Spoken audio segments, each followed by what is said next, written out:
No ko te awa ko te awa ko. Our upbringing wasn't the best, Now I say I wouldn't change anything. Those things that you go through, it makes you who you are in the present moment now. I suppose the first thing for me was to forgive myself. Because it's myself that's connected to all. And when I forgave myself, then I could go into the external bases that hurt me. Learn who you are. I don't know how you're going to do that. I can't tell you that. It's just setting the intention of learning who you are. You're going to learn by putting yourself in spaces of uncomfortability. If you don't like the ocean, you jump in the ocean. If you don't like certain things, then go into those spaces. You don't go within, you go without. Kia ora whānau.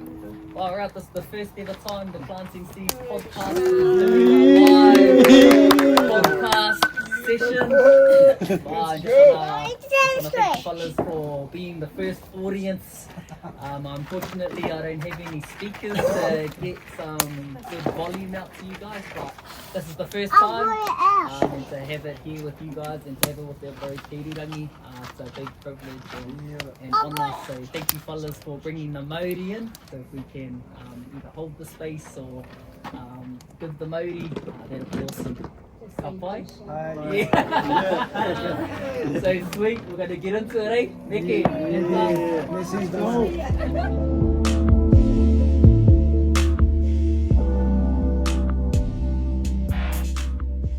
Alright, Planting Seeds, whānau. No mai, hoki mai, to the Planting Seeds podcast for the very first live session as we're here in Whanganui. And we've got the hatch open, he te whānau, and we've got a little bit of an audience. There's a massive crowd out there. And sitting across from me is a good brother, and this has been in the pipeline for a very, very long time, but there's no mistakes in terms of timing. So, brother Te Ururangi, no mai pau. How you doing, brother? Yeah, feeling good. It's good to have all the whānau here to be a part of this. It's been a long time coming. I remember a few years you've been trying to get me in here. So, it just took you to come here. It took me to come here with the trailer, bro. And what I will say is, first time coming here properly to your whenua, to your awa, getting out of the truck, and I just looked out at where I am, Te Ao Hou Marae, looked out to your awa, looked out to the Mara. And the first thing that came to mind for me was like you and your āhua. And there's their kōrero he ko te awa au, ko au te awa, ko te awa ko au. And so can you talk about that, bro? Like, what's the significance of this place and what does that whakatauki mean to you? For me, I never really grew up on the river like a lot of my cousins did, but we grew up around the river. Yeah, and the last few years being on the marae here, I've really sanctioned into my connection to the awa. Diving in the awa a lot of mornings, waking up and just jumping straight in there, especially through winter. Over those times, the awa has sort of, I've connected in like a cellular memory sort of way, and it knows who I am. And, I speak to the river just from this space here, and it sort of gives me little downloads and things, a lot to do with my journey and that. And that phrase, ko te awa ko te awa ko au. We are the river and the river is us. That stems to a long line of going back to the creation of our existence of being people of the river. So yeah, it's a big part of who I am and the journey that I'm on now. And it's an awesome journey, yeah. Been a bit of a roller coaster too, my po. And it's one thing that I have observed of you throughout the years is just your openness and going on that journey. And it seems as though these milestones and these chapters in your life, they're just giving you even more clarity of this connection that you have to yourself. And I remember the very first video that I saw of you, bro, you had this blender and you had almonds. Who else remembers that? Yeah. And I was heavy on my plant-based journey too at that time. And I was like, the brother gets it, So that was pretty much like a viral video at that time. And talk a little bit about that time for you, bro. Yeah, well, everyone started calling me the milkman after that. I didn't really like it. I got a bit put off. Yeah, but I didn't know what I'd done to myself at the same time because, I went down the sovereignty bus, I was angry at the government, going to all the protests, waving my flag and all that. And, I just wanted to capture the people and I dropped into a space like, man, I'm going to create a page and I'm going to share awareness around what, sovereignty the corporations and the governments and that are doing to our whenua and all our taiao and that. And because I was drinking almond milk, I was buying it and I looked at the ingredients and it said almond nuts, water, and that was pretty much it. So I just blended it up, I made some up and it looked like milk. So I was like, oh yeah, I'm going to make some and then I'm going to share a kōrero and after that I actually put myself into a dairy-free sort of category. I went vegan, and I held myself to it. I pretty much just ate for my mara for a year. And I created a page called Aotearoa Kaigatherers to share, my journey. And it started building when I shared that video, it went up to 2 million views. People from around the world were messaging me. I was like, and they started sending me stuff. I was like, oh, man. Sure, thank you. But it opened up a lot of connections into the social media world. And, people started reaching out. And that's when my journey on social media started, to open up more. Yeah, open up more. That's how I think we connected, eh? Yeah, definitely was, bro. And that was the first time that I had seen you, but there was probably many versions of yourself to that point. And so, talk about some of those things before that version of yourself or some of the experiences that you've had in your upbringing, bro, that has either given you major lessons or insights around, where you're at in life now. Yeah, it's a hard one to talk about, but I've opened up about it before. Our upbringing wasn't the best, I suppose my parents done their best. The old man, he was a bit of a rager. He was a bit of a, he was quite angry growing up. And that's all we seen. Me and my sisters, we used to fight every day. Pretty much after school, every day we used to fight. But that's what we seen, That's all that we seen. And I carried that rage, for a long time. Going into my first relationship with my oldest kid's mother. Yeah, I wasn't the best. I was a lost man, projecting in all directions, hurt ass, just, when I look back at that, I just, a lot of regrets in that, but I've had to come to accept that I'm not there anymore, and what can I do about it now? And when I started reaching into the social media world, I had to sort of hold myself accountable from what I share out there. Yeah, I don't want to put a face out and then I'm a different person behind the scenes. So I started cleaning up all the stuff that I swept under the carpet, and I'm still on that journey now. And you can't do it overnight, and still have a lot of challenges and triggers and a lot of memories that come back when I'm in a situation or a space that sort of activates those things. But it's been a good journey. Now I say I wouldn't change anything because it's, they say those things that you go through, it makes you who you are, in the present moment now and where you are. But going through it, it's damn, you're just trying to run away or get away from it as fast as possible. Yeah.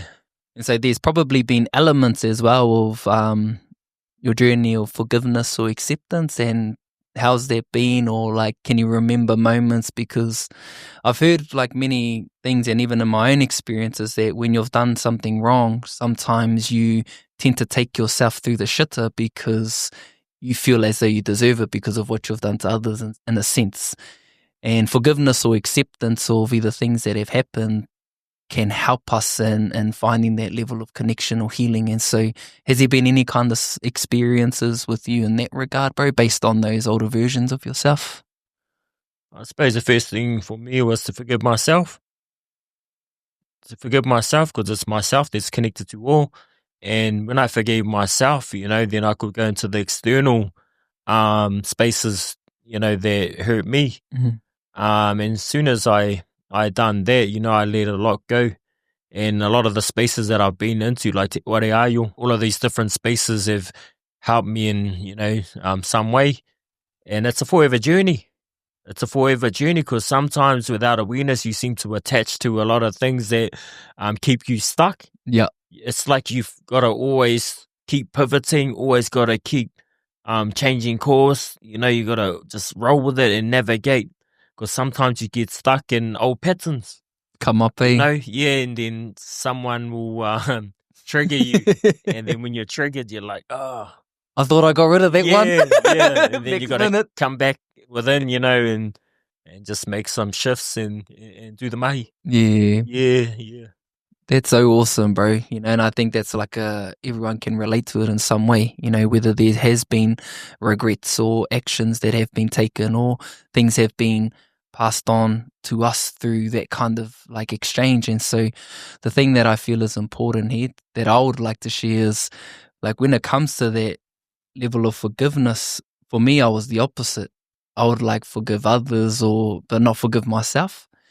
And that was because of things that I had done. And so that was like a really hard journey for me to come back into this whole space of, man, I just got to forgive me.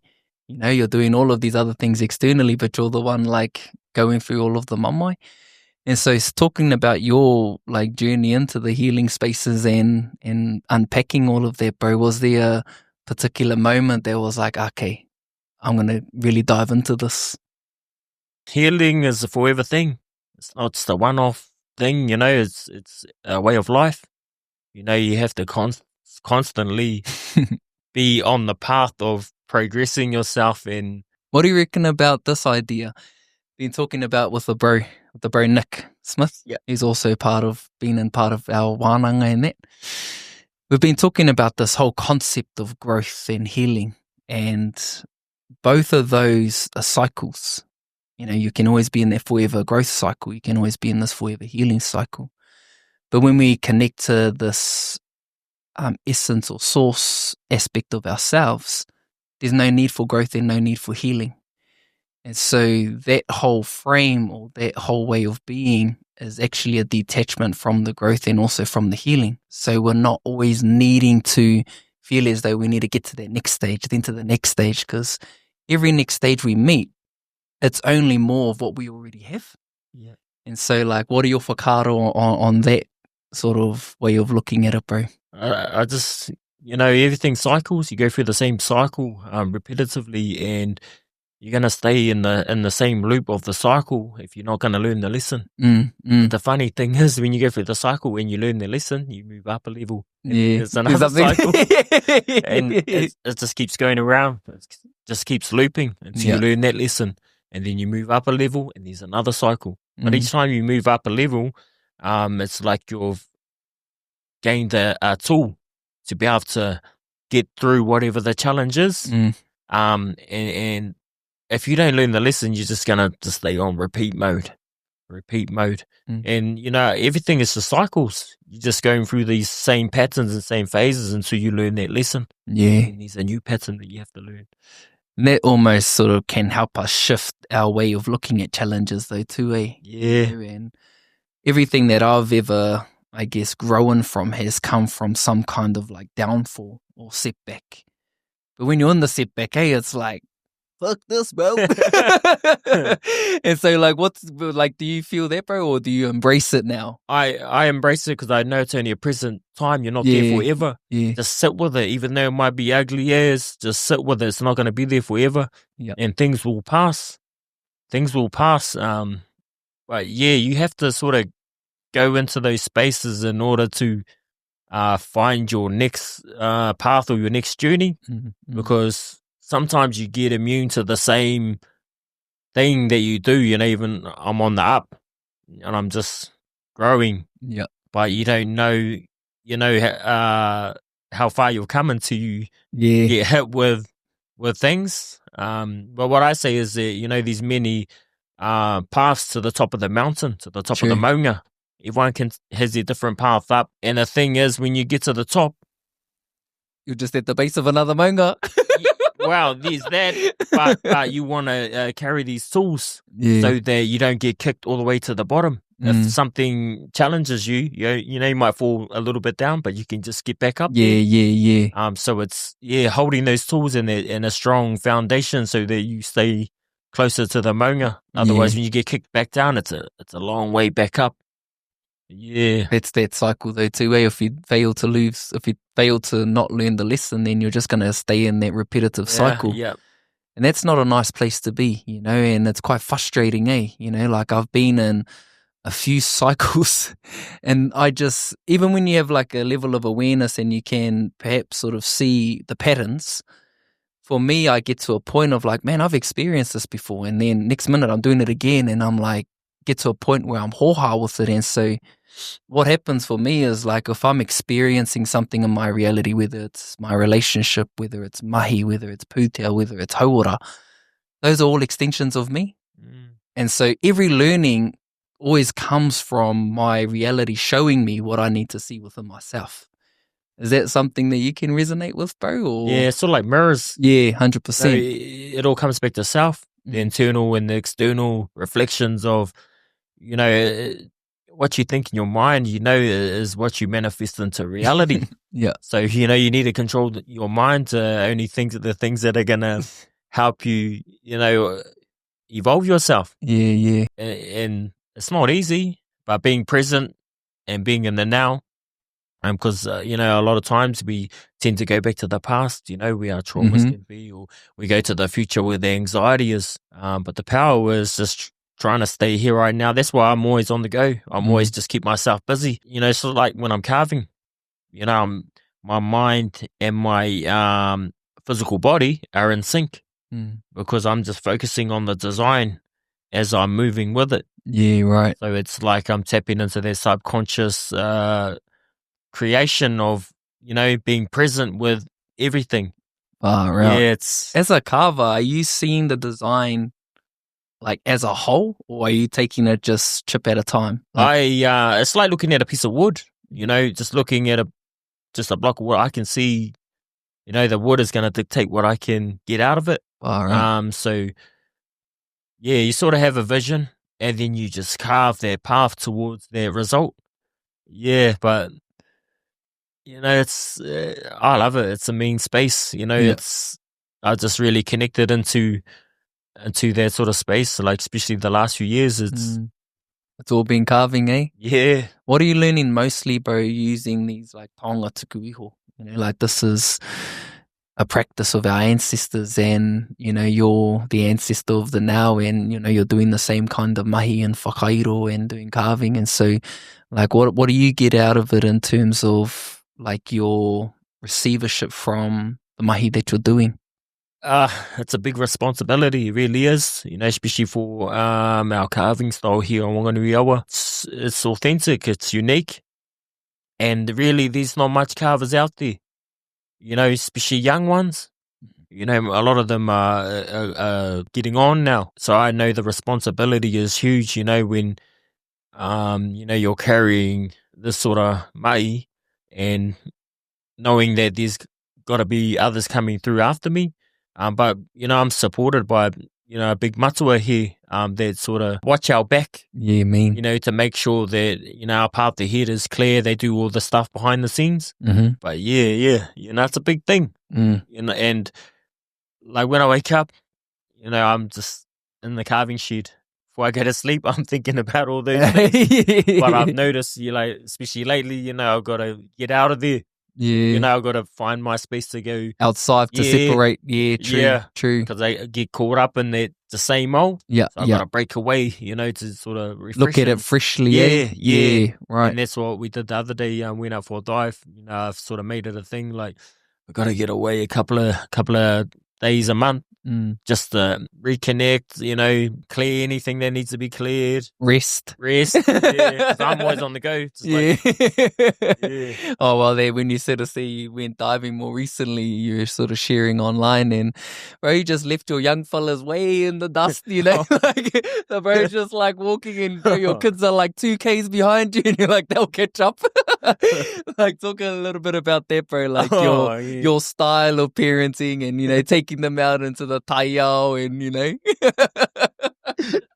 Yeah, catch up.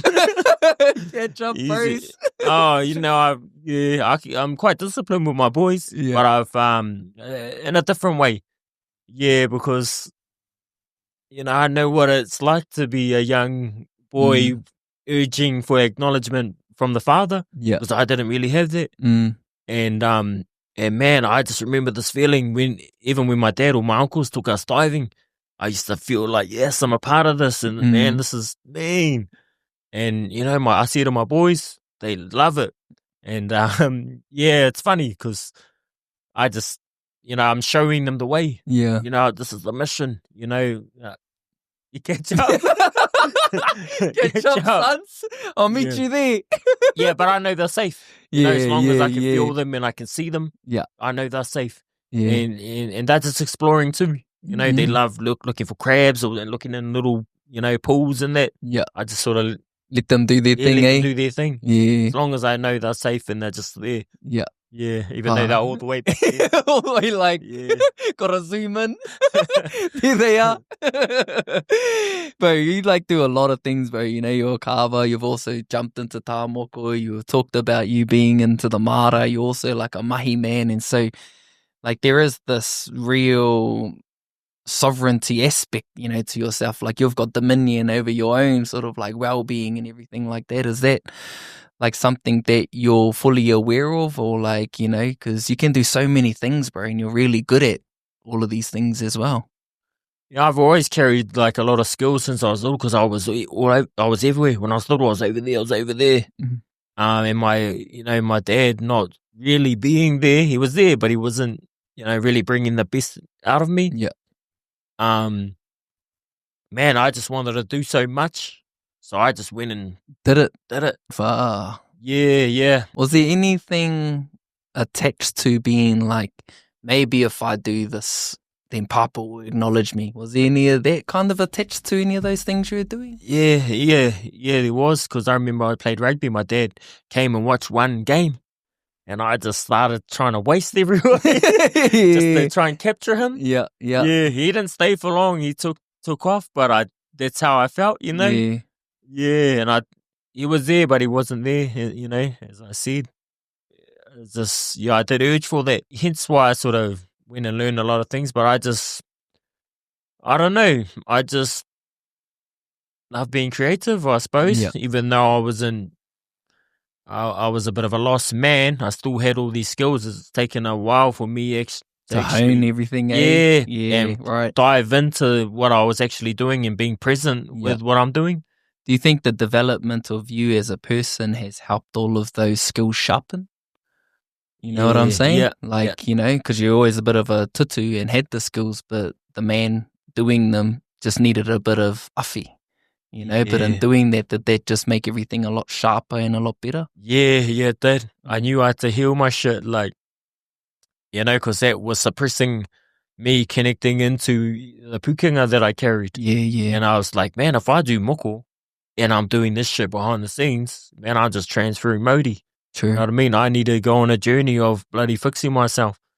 And when I started to do it, I started to see the things that I was doing was actually part of healing others, and empowering them. And even more so, the last 2-3 years, I've really connected into that. I never see myself as a teacher. I just thought I was just sharing something that I love doing. Yeah. And now I sort of accept that is my role. And I'm locking down on that, Locked in, brother? Yeah, I'm locked in, but I'm quite disciplined in those spaces. Yeah. I know I need these other work I need to do, just sort of loosen up a bit and trust. Ooh. Trust, that's a big thing. Trust the flow instead of trying to create barriers so that things don't stuff up. Yeah.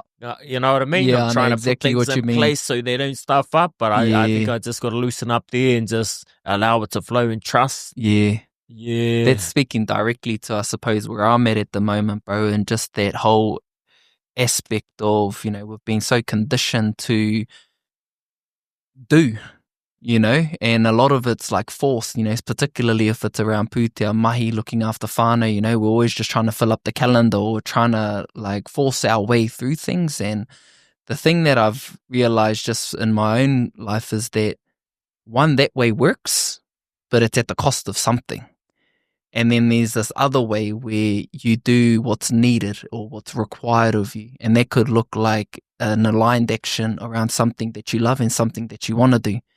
And then you take that step or you take that action, and then that's okay for it to be enough. And so in that, we can let go and surrender, let go and trust, and then we can just enjoy the other aspects of what we need to do, whether that's showing up as a papa, whether that's just having a train or whatever else, rather than just trying to overload in the control.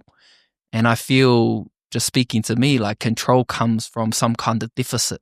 Control comes from not liking the unknown, Yeah. But all of the beauty and all of the magic comes from the unknown. So if we can just do what we need to do and then trust in everything else falling as they should, that's the balance, I suppose, between doing the mahi and having that trust or that level of surrender.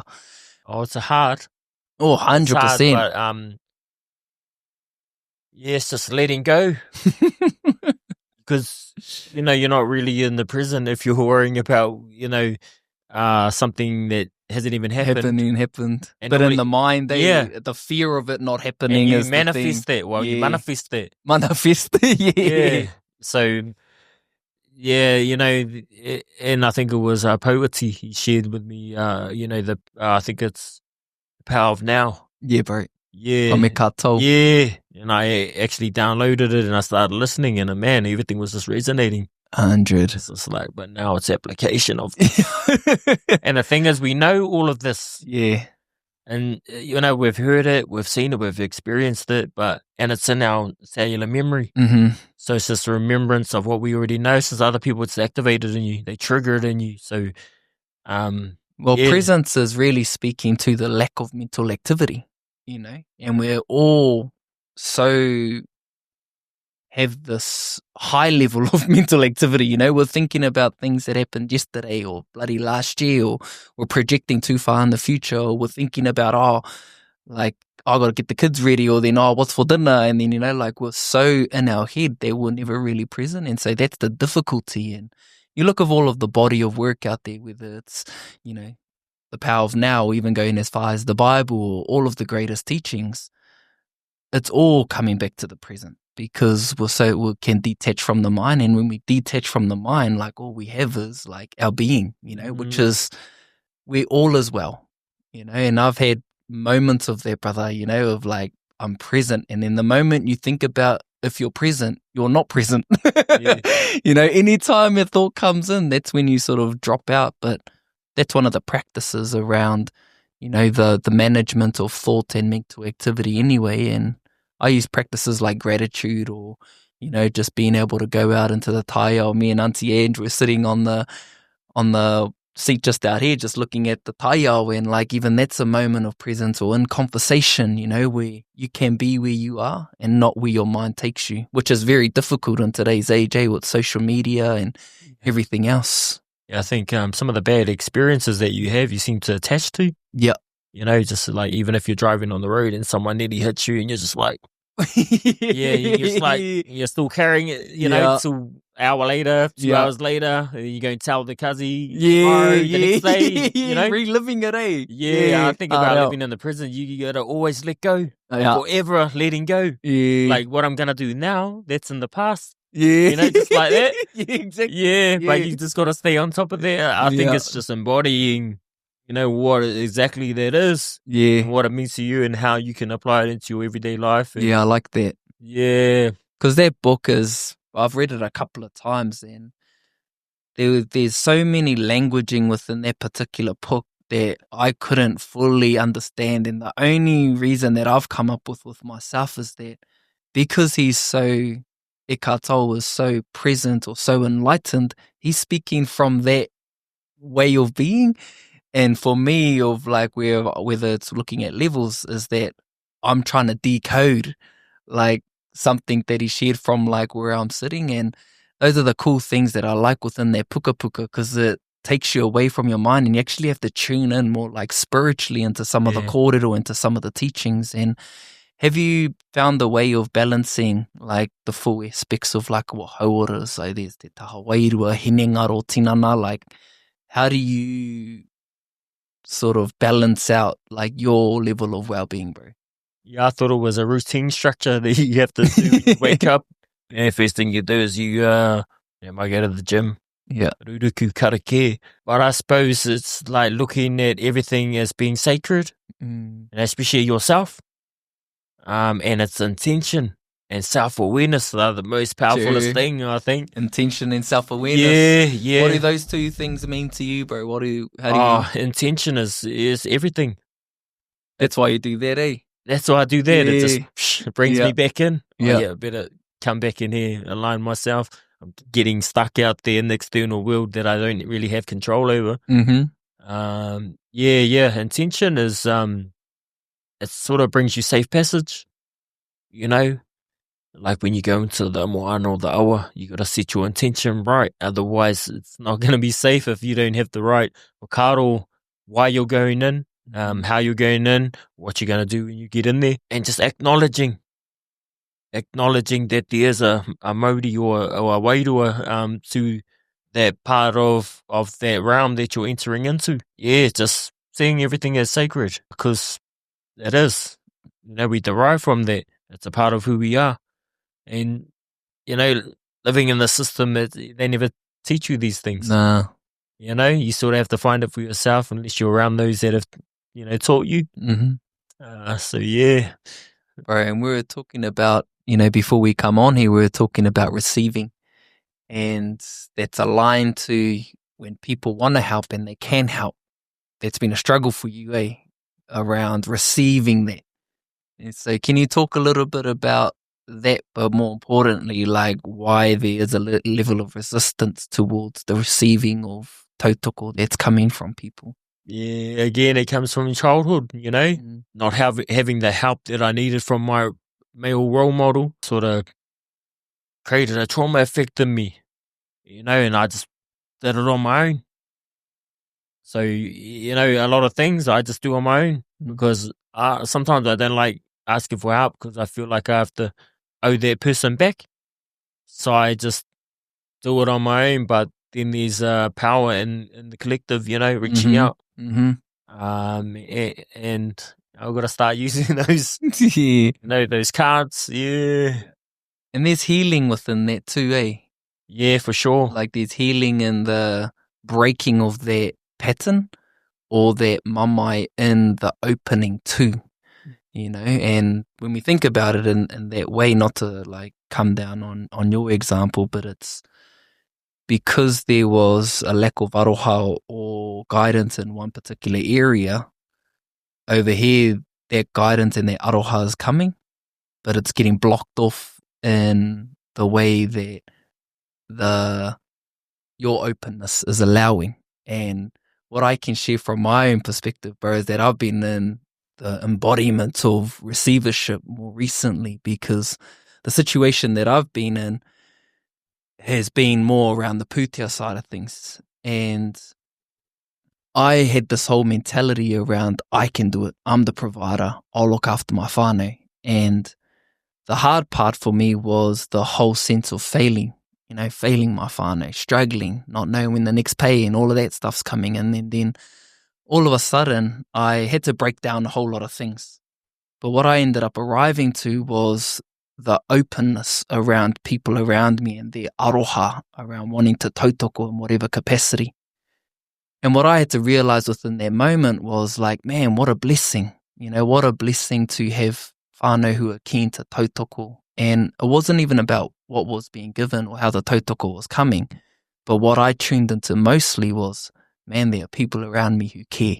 There are people around me who love me. And that's what I was receiving mostly out of what the actual thing was. And that's taught me something amazing during this whole time. And, you know, talking to the bro Harlem as well, he was saying, how good is it to give? And when we say no, we're stopping that good feeling from that person experiencing it, you know? And so in a way, there's a giving and a receiving motion within that. And to also align with you within the all of the things that I've gone through in my own personal huarahi, bro, my papa's been the centerpiece in every single thing that I've gone through, whether it's in relationships or all of these other things. I can track it back to Papa and my relationship with him. And similar thing, it was around, you know, him being there, but no feedback or no kind of interaction to guide me into, I don't even know what, but that's what was absent. But more recently, there's been this mean development in our relationship, and that's only because of how much I've shifted within my own life. And the relationship wouldn't change if I didn't initiate the new spark and connection. Let's call it that. And so I guess resonating with you in the whole journey of being open to receive, but then also in relation to the relationships that we have with our papa at what that looks like. It's funny because, sort of over the years I watched Harlem and how we've received a lot of gifts. I say, oh, no, it's okay. But the bro's like, oh, yeah, thank you. And he told me, like, when people give you gifts, you're actually blocking it. To receive someone's aroha is to acknowledge them and it's part of healing. I've never was good at it. So yeah, starting to practice it. But yeah, my dad passed away when I was 16. Right. So I didn't get really the chance, growing into, a young man. Yeah. To be able to whānau and a lot of these things. Yeah. Like there was a lot of unresolved questions that I had, and there was a lot of things that I wish I could have connected with him to have that stronger bond.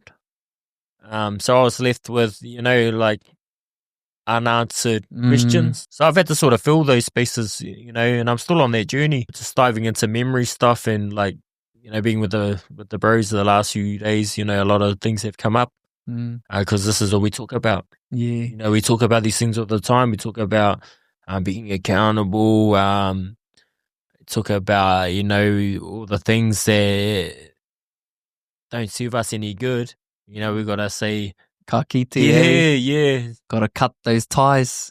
Yeah, got to cut those ties. The bro Harlan was talking about how you fellas are playing this game called The Victim or something. If you're a victim, you got to drop and give 20 or something, is it? Yeah. Well, I still haven't done any press-ups. The bro's have done about 1,000.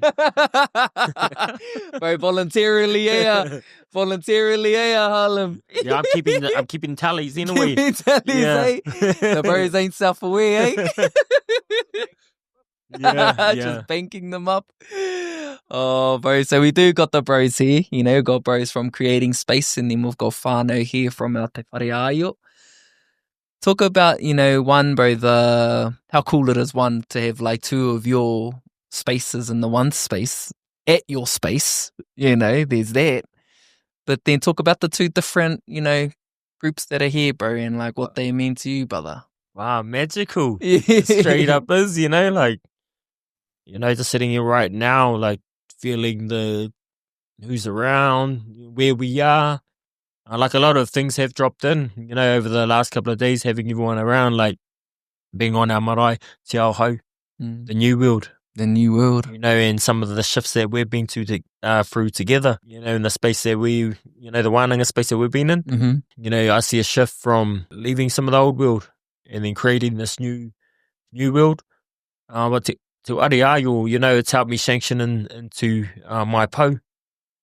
And for those that sort of don't know what a po is, it's being standing in your solid foundation of who you are. Mm-hmm. That's what a po is, and that's, it's helped me do that. It's helped me dive deep and actually give context from Te Ao Māori with all these, like these different kupu that we use. Because we know a lot of these things, and when the bro drops those kupu, we're like, oh, is that what that is? Yeah. So it's a remembrance of those things as well. And, I've been a part of the ware for like nearly 3 years. And when we catch up, man, we just vibe. We're like little kids. And it's the same as my bros from Creating Space. We're holding each other accountable. We know the journey we're on. We know what we're up to. We know who we are. That's why we cannot see each other for ages. And when we come together, it's just like, boom. Oh, tohu, eh? Yeah, we all on. And Creating Space, a few years ago, about maybe 4 years ago, the bro Harlem, I'd just been following him on social media. This fella playing this drum, just traveling around in bare feet in a van. He's this fella. Yeah, next walking minute, maunga in bare feet. messages me up, bro, brother. I'm doing this thing called Creating Space, and I'm thinking about coming over to Whanganui, and I was like, oh yeah, okay, oh yep, come over. Yeah, so we came over and then we ended up going up the Maunga. Just doing a few things. We walked around Taranaki Falls, bare feet. Probably fasting too, eh? Oh, all of that. Yeah, straight up. When I started getting around the other side of the Maunga, every step was yeah. But man, yeah, it was a journey. A creating space. The main thing about that was giving without the expectation to receive. Me. And connecting to the Te Ao, gathering kai and sharing that with people that don't get the chance to be able to get out there and connect with the Te Ao in that way and watch their faces. It's like, wow, and we get to, sort of be rewarded with that. It's like why do our brownie points, Why do I Yeah. Me and my cousin, we used to go diving and then we used to do up all these little ounce bags of mince power, and we used to go around all the kaumatus, knock on their door, drop it, go around and we used to go, why do I brownie points?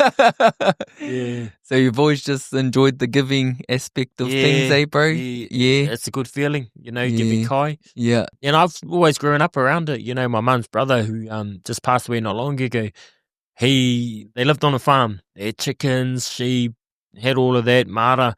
And we used to go up there every holidays and he used to take us diving in like 7, 8, 9. Mm. And we used to go, Uncle, what's for tea? What's for lunch? He used to go, pull your head out of your ass, boy. Jump in there and get it. Straight up. Yeah, he was pretty hard on us. Yeah, we had to jump in there and get it. But back then, you could see the power right there. Yeah, right. Yeah, so it was easy to get. And we were only like 7. Mm.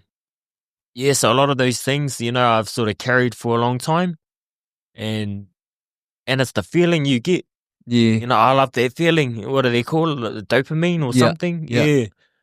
It's like that, because I'm pretty, like, I'm always on the go. And I've always been like that since I was little. So I get overwhelmed quite a bit too. So I've had to learn to tune myself in. Yeah. Have your own space. Yeah. Be able to rest in yourself and all of that too. Safe place. Yeah, mean. And so you fellas got a kaupapa coming up next year, eh? You want to talk a bit about, like what that's looking like, bro? So, or what you have created at the moment, So where we are now, Ao Marae, Te Ao Hou. It's a beautiful space. Oh, it's beautiful, man. I wish you could see this, eh? It's so magical, man. Yeah, it's my grandparents are buried here. My mum and them grew up next door. Our homestead's over there, and we went through a few things. Couple about 3 years ago, me and the brother-in-law were running a rangatei program. Didn't quite work out, so Uncle had this space down here set up. It's like, there's space down there, wanting to get some carvings done in that. So I came down and just started chipping away, and then Uncle used to come out every day, drop these visions off, on us, and we're like, oh yeah, so we used to flow with it. And we've grown so far, and then Uncle, for those that don't know, Uncle Jeff is the kaitiaki of this marae, and he supports a lot of things we do. So we've dropped it to him to have a creating space.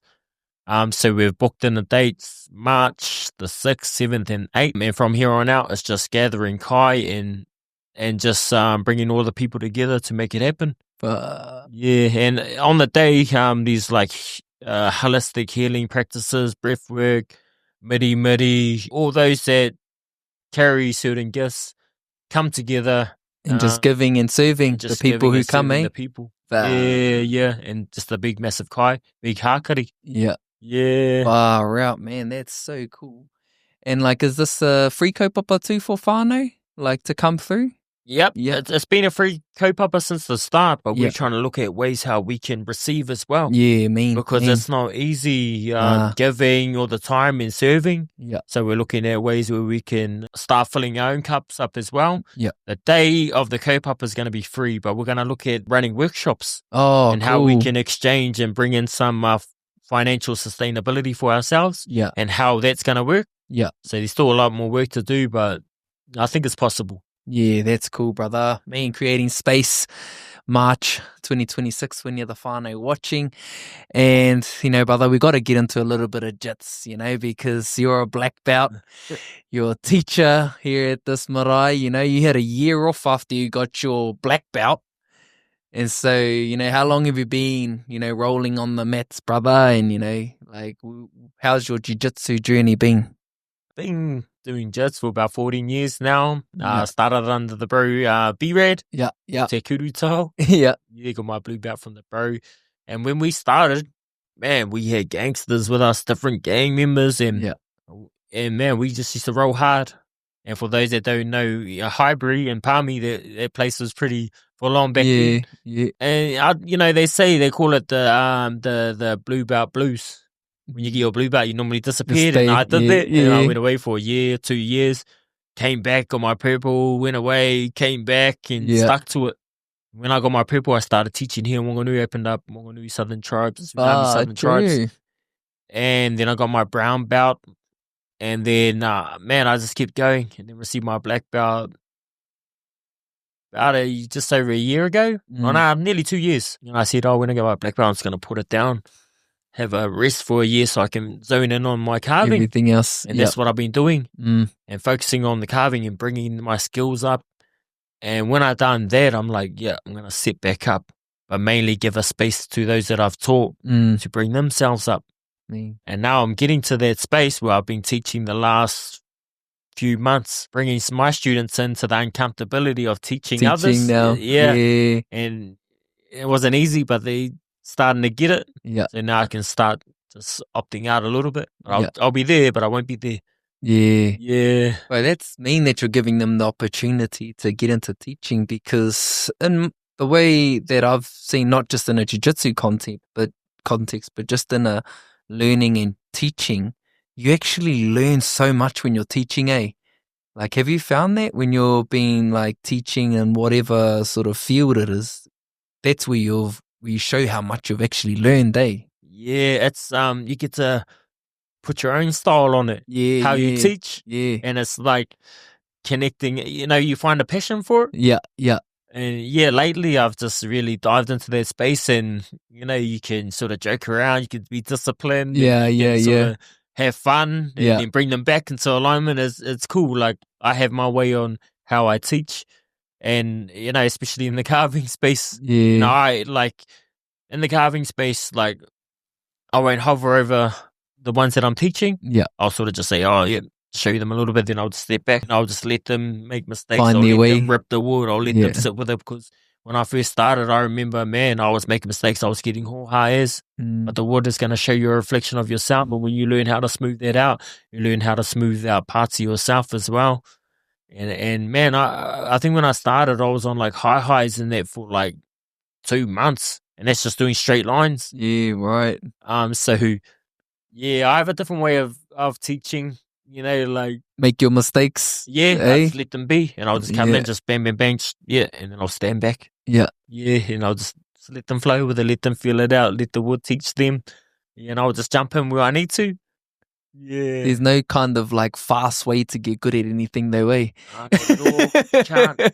Can't skip steps. You gotta make the mistakes. You know, they say that. What about getting rich? There's those get rich schemes they work in. I love that. I know financial sustainability has always been a goal. But those are the ones that we fall into the trap on mostly, you know. It's like, how can we get rich the fastest? But it's the same way, you know. It's like you can't skip steps. You have to make mistakes, get back up, keep trying. You got to have the foundation, otherwise you're going to go bankrupt. Have goals. There's still a lot of learning that I need to dive into in that space. We've been having whānau around what that looks like lately.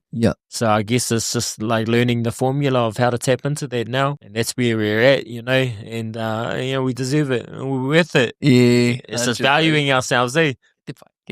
Thank you. Do you want water, bro? Oh, yeah. Auntie Edge doing her thing and looking after us. Thank you. How are you enjoying the kōrero whānau? Is it all good? Of course it is. So I've been doing a kaupapa, bro, called Brother to Brother, and you know, it's all around a kaupapa for our tāne. And you know, whether someone's listening to this and they're in a space of, you know, just feeling the weight of whatever's going on within their life, or it could be just someone who's listening and they have a mate in mind. And so that's the intention of like this part of our kōrero, bro. And the thing that I want to pose to you is like, you have been through a lot, but you've been able to recenter, and even you say now you're still on the journey. What do you think are some key things there for you to be able to share with that person who's listening to this kōrero between us, bro? Be consistent. Just learn who you are. Learn who you are. Like, I don't know how you're going to do that. I can't tell you that. But it's just setting the intention of learning who you are. And I think you're going to learn by putting yourself in spaces of uncomfortability. True. If you don't like the ocean, then jump in the ocean. If you don't like certain things, then go into those spaces. Because we're just going to keep getting triggered until we learn, how to, I suppose, put boundaries up. So many different parts of what that looks like. Mm-hmm. But going on a journey of learning self, going internal. And I always said that. And you'll hear that in Te Ururangi. If you don't go within, you go without. Go without. 100. Internal was a reflection of. Sometimes that's like really scary, for a lot of people, in terms of going in, because when you go in, you're meeting all of those things that have been waiting to be sort of either resolved or, had a bit of a tension, So therefore, that within journey seems a bit tough. So we reach for distractions, and that distractions could be those dopamine hits from the phone. It could be alcohol, could be partying, could be more harder drugs, could be women, could be men. So, like with that in mind, going within, even if it's scary or even if it's hard, like what are some encouragement or words, to enforce that kōrero a little bit more? Because I agree with you, but just also taking into account like how it seems so simple, but how hard it is, It's one thing that I remember from Bob Marley's, from his, the guy that taught him, his tohunga. Get out your mind, man, and come back to the earth. Yeah, that's a big one. Yeah, get out of your mind. Because you're not your mind, it's a part of who you are, but you're not your mind because you can think so many things that are not real. And then believe the me. Yeah, manifest it into your reality. Be creative. Learn skills.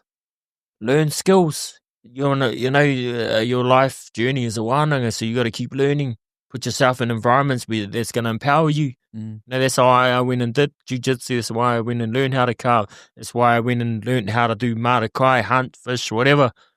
Those are all a part of being present and getting out of your mind, because a lot of people, they live in their mind. Yeah. They will manifest things that are not real because they're thinking about the future or something. Mm-hmm. But I suppose at the end of the day, it's just, going, having a crack. Yeah. Facing it. Just go and create, learn how to be creative, learn skills that are going to help you on your journey. Because we're all going to go through the dark stages. Yeah. You can't go through this life without it. So you might as well learn some skills that are going to help you get through it. Yeah, move through it. Otherwise, it's going to be hard. I feel that's the biggest thing that I feel would be helpful. Well, it was definitely helpful for me. It wasn't really about getting to a better place, but for me, it was just about momentum. And like you build momentum just by doing one little thing, and then it goes to the next thing, then it goes to the next thing, and then all of a sudden you are facing those bigger things.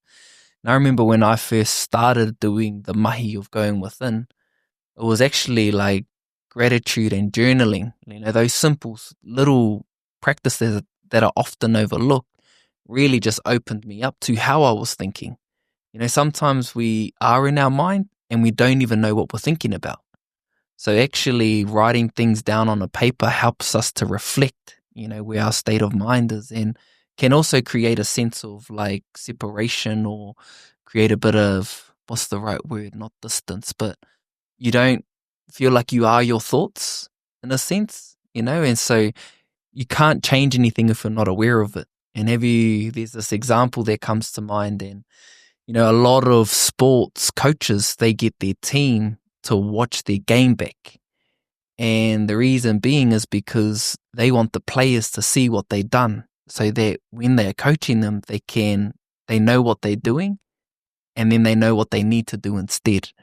And so what that is that they are watching themselves and what they're doing. And that's what I think journaling does, is helps you to actually see where your state of mind is at, and also like make some changes as you need to. But I think that's a easy first step to start that journey with them.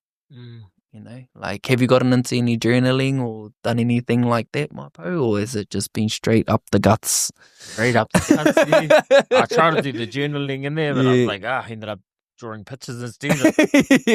I can't do it. But what about authenticity, Maipo? You know, like, that's a huge thing, you know, like probably a main key, you know, when we're seeing a lot of like turmoil and challenges, is because of not being in center or being aligned, you know, like it's usually in this whole ego space or trying to be something that you're not, in a sense. But being authentic and being able to express from that space seems, from my view anyway, is a great way to be living. And I'm inspired by people who are living authentically and expressing and going through that journey. And so how do you look at, you know, authenticity, or, you know, expressing authentically?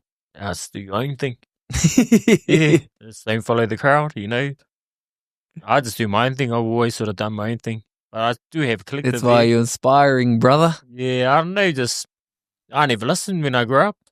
You know, if you ask all my cousins who got the most hiding, they would point to me. You know, I used to answer back a lot too. You know, my auntie, she bloody gave me a bit of a bash, and I just turned around and said, "F you." Did you get another one? Yeah, harsh. Yeah. I used to just say it to a lot of my uncles in there then, because, man, I just felt like I had to say it. You know, I always sort of just done that, you know. Yeah. And I remember my uncle telling me, "Oh, you were just a little angry little shit when you were young. You just always done your own thing." And I was pondering why, you know, what is that? And I sort of just went with how I felt. But being grounded as well, that helps you. Otherwise, you sort of get stuck in the clouds. Yeah. And that's why doing those practices help us to be grounded though too, eh? Yeah. Whether it's, you know, the diving, or whether it's the hunting, or whether it's the carving, or whether it's training, you know, just whatever you're doing, it's in the doing that keeps us grounded. Otherwise you can sort of get too lost in the whole conceptualizing or trying to like figure things out or process. You know, you want to actually give yourself time to come back down by like connecting to your body and to what you're doing. You see it on social media a lot. You know, there's a lot of this going on, but there's no grounding action, physical reality. Yeah. And sometimes when there's a lot of that going on, you get all stuck up in the clouds. Yeah. And there's no self-awareness of what journey you're on. Yeah. So for me, keeping busy in the physical reality more than actually talking. Yeah. So I make sure that I'm always being first. And a lot of my stories in there that I do share, that's how I'm being. And then I'll just drop a few lines here and there. Yeah. I won't just keep talking without doing the being. Yeah, 100%, brother. I'm being more than I am talking. 100. So there, you know, there's substance to what I'm saying. Yeah. Because, man, straight up. Not just sounding cool, eh? Or I don't like listening to someone telling me to do something if they're not doing it. I just like, you know, I don't, I've always had a thing with it. I just shut off straight away. Yeah. Well, I think that's it should be an appropriate way to look at things, you know. It's like you want to be learning from someone who's actually embodying what they're teaching, eh? You know, because as you said, it has substance and it has that feel to it as well, you know, and it's easier to listen to because you're seeing it in action. And, you know, I feel like similar with you, like in that regard, you know, is don't really talk on things that, you know, I haven't done or I'm not doing. You know, it's really just sharing the experience from that view, from that being aspect. And so, you know, this has been a pretty up there, next level kōrero my po, and I just want to give it over to you. And I just want to give it over to you if you have any like final words that are on your heart or on your mind around, that you might want to share with the people. Yeah, I just think, that where we're moving in this time and age right now, man, we need to come together. And there's a lot of division out there, especially the Māori and Pākehā thing. There is a lot of division, and we have to find a way to move forward. And for me, it's about coming in within. I don't get caught up in the political world anymore. I used to, but I don't. I've just chosen to put it down because there's a lot of things I can't change. So I made the decision just to come within. We're all one. We're supposed to be together. We're stronger like that, but there's a lot of controversy out there, and there's a lot of negative back and forward stuff, and I just think we just all need to heal. Yeah, and that's probably all that I've got to say. I've spoken on a lot of other things, but except that. So yeah, I agree with you in that. And there's been something that I was thinking a lot about on my way down to Whanganui from Whakatane, and it was around the whole noise that's circulating, like the political landscape with the Māori Party in particular. And the thing that was coming to mind a lot is just around movements in general, not even just on a political scale, but even on like a national scale, or then even coming down into like these smaller spaces. And I've been a part of many different kaupapa, and the bigger the kaupapa gets, there's always going to be some kind of like shake-up and turbulence. And the thing with that is that it happens at every scale. And so the point that I've made for myself is that recognizing that helps me to not invest so much into just the one thing, because it happens everywhere. Whether it's in a whānau context, or whether it's in a big movement, or whether it's in like a national movement, there's always going to be these kinds of things that happen because there are so many people involved in the one thing. And when you've got so many people involved, you've got different backgrounds, you've got different ways of looking at things, and it's those things that can disrupt the main intention of what these movements represent, and so I just wanted to share that because I was just like thinking about it hard out on the way down, and what that aligned me to was just that coming back within. And that's the whole process of like processing things. It helps you to reconcile, or to feel a certain way, or to settle things, rather than just investing into people's perspectives and views without formulating your own. And so I think that's an important step. And just want to thank you, my brother, for coming on. This has been a long time coming, from being the milkman to being the kava, to just hosting, us here at your whare. So kia koe, bro, to te whare aio, to creating space, to Whanganui River, to Te Ao Hou Marae. Tēnā koutou, my brother. Ngā mihi, my brother. Ngā mihi. Boits! Kia ora koutou.